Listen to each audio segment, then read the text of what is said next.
سعادت سیف الرحمان درخواستی صاحب نے اپنی زندگی میں 36 مرتبہ حاصل کی۔ پھر اس کے بعد مولانا حسین احمد طارق صاحب نے یہ سعادت اپنی زندگی میں اس وظیفے اس عمل کی برکت سے 3 مرتبہ ہر سال حاصل کی۔ پھر اس کے بعد 2 بچوں نے اس وظیفے کا اہتمام کیا جن کا نام تھا زکریا اور یحییٰ۔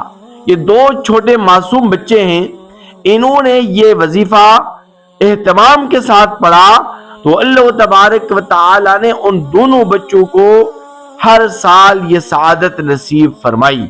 یہ وظیفہ کیا ہے، یہ کون سا عمل ہے اور کون سی بڑی سعادت ان حضرات نے اس وظیفے کی برکت سے حاصل کی ہے، مکمل تفصیلات آپ کے سامنے رکھنے جا رہا ہوں۔ آپ سے گزارش ہے ویڈیو اچھی لگے تو اسے لائک اور شیئر ضرور کر دیجئے گا اور چینل کو سبسکرائب کرنا مت بھولیے گا۔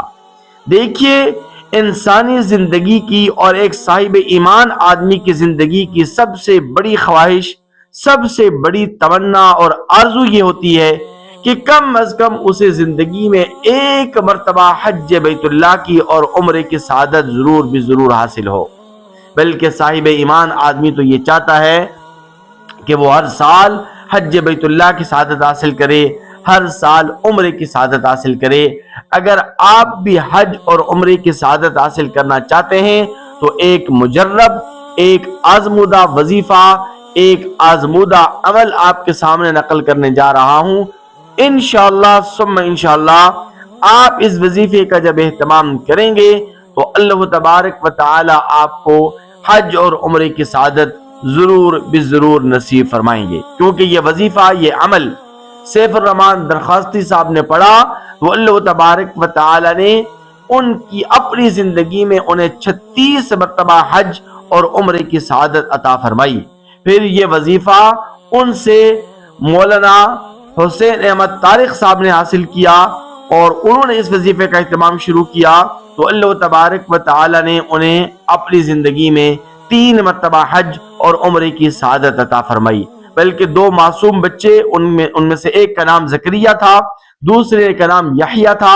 ان دونوں بچوں کو جب مدینہ منورہ مکہ مکرمہ کی دھرتی کے اوپر حج اور عمرے کی سعادت حاصل کرتے ہوئے دیکھا گیا اور ان سے پوچھا گیا کہ بیٹا آپ لوگ کیسے ہر سال حج اور عمرے کے لیے آ جاتے ہیں، تو ان 2 بچوں نے بتلایا کہ ہم اس وظیفے کے پڑھنے کا اہتمام کرتے ہیں جس کی برکت سے اللہ تبارک و تعالی کے گزشتہ کئی سالوں سے ہمیں حج اور عمرے کی سعادت عطا فرما رہے ہیں۔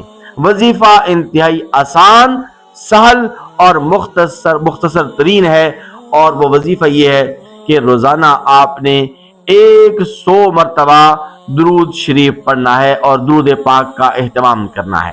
اب وہ کون سا درود پاک آپ نے پڑھنا ہے یہ بھی میں آپ کو بتاؤں گا آخر میں، لیکن وظیفہ آپ پورا سماعت فرما لیجئے کہ 100 مرتبہ آپ نے درود شریف پڑھنے کا اہتمام ضرور بھی ضرور 24 گھنٹے میں کرنا ہے۔ دوسرا یہ کہ 100 مرتبہ آپ نے ان کلمات کو روزانہ کی بنیاد پر پڑھنا ہے: اللہ اللہ ربی لا اشرک بہ شیئا۔ آپ ان کلمات کو روزانہ 100 مرتبہ پڑھیں، انشاءاللہ ثم انشاءاللہ اللہ تبارک و تعالی آپ کو ایک نہ ایک دن حج اور عمرے کی سعادت ضرور بھی ضرور عطا فرمائیں گے۔ بلکہ اللہ تبارک و تعالی کی ذات اقدس سے امید واثق ہے کہ ہر سال آپ انشاءاللہ حج کی اور عمرے کی سعادت حاصل کریں گے۔ ویسے تو درود شریف کوئی سے بھی آپ پڑھ سکتے ہیں، کوئی سے بھی درود پاک جو کہ مسلم ہو، قرآن و حدیث کی روشنی میں مستند ہو، آپ اس درود شریف کو پڑھیں گے تو یہ وظیفہ مؤثر ہوگا۔ لیکن اگر آپ یہ والا درود پڑھیں تو بہتر ہے: اللہم صلی علی محمد افضل صلاتک، اللہم صلی علی محمد افضل صلاتک۔ اس درود پاک کو آپ 100 مرتبہ پڑھیں اور 100 مرتبہ اللہ اللہ ربی لا اشرک بہ شیئا، ان کلمات کے پڑھنے کا اہتمام کریں۔ انشاءاللہ ثم انشاءاللہ آپ کی زندگی کی سب سے بڑی خواہش، سب سے بڑی تمنا ضرور بھی ضرور پوری ہوگی۔